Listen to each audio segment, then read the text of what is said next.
Dollars की गैर कानूनी तिजारत, स्मगलिंग और सट्टेबाजी के खिलाफ हुकूमती क्रैकडाउन के मुस्बित नताइज आना शुरू हो गए। सितंबर से होने वाले हुकूमती क्रैकडाउन के बाद FIA ने अब तक $900 मिलियन स्टेट बैंक में जमा करवा दिए। तफसीलात के मुताबिक डॉलर स्मगलिंग के खिलाफ हुकूमती इक़दामात के मुस्बित नताइज सामने आ रहे हैं। एपेक्स कमेटी के इजलास में अस्करी और सिविल क़यादत ने स्मगलर्स और ज़ख़ीरंदोज़ों के खिलाफ एक्शन का हुक्म जारी किया।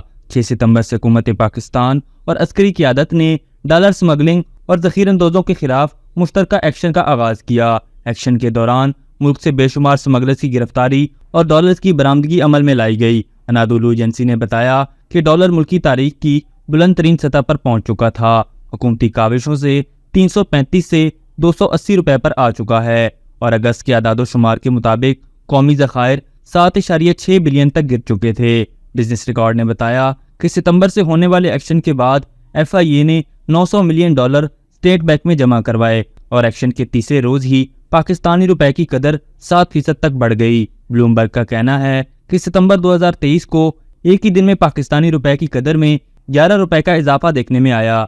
वॉइस ऑफ अमेरिका के मुताबिक एक माह में डॉलर की कदर में 17% कमी हुई, जबकि 5 सितंबर को इंटर बैंकिंग ट्रेडिंग में दूसरी करेंसीज में भी वाज़ेह कमी देखने में आई। फ्रंटियर पोस्ट ने लिखा कि यूरो की कीमत 330.13 रुपए से कम होकर 296.43 रुपए, बरतानवी पाउंड 385.22 रुपए से कम होकर 342.95 रुपए, दरम 83.60 रुपए से कम होकर 76.68 रुपए और सऊदी रियाल 81.87 रुपए से कम होकर 75.08 रुपए हो गए। अस्करी क़यादत और मौजूदा हुकूमत की ज़ेरे निगरानी FIA और दीगर सिक्योरिटी एजेंसीज ने ज़ख़ीरंदोज़ों और स्मगलर्स को गिरफ्तार किया और बॉर्डर सिक्योरिटी को यकीनी बनाया। सिक्योरिटी फोर्सेज ने अफगान ट्रांजिट ट्रेड की आड़ में होने वाली स्मगलिंग के गिर्द घेरा भी तंग किया।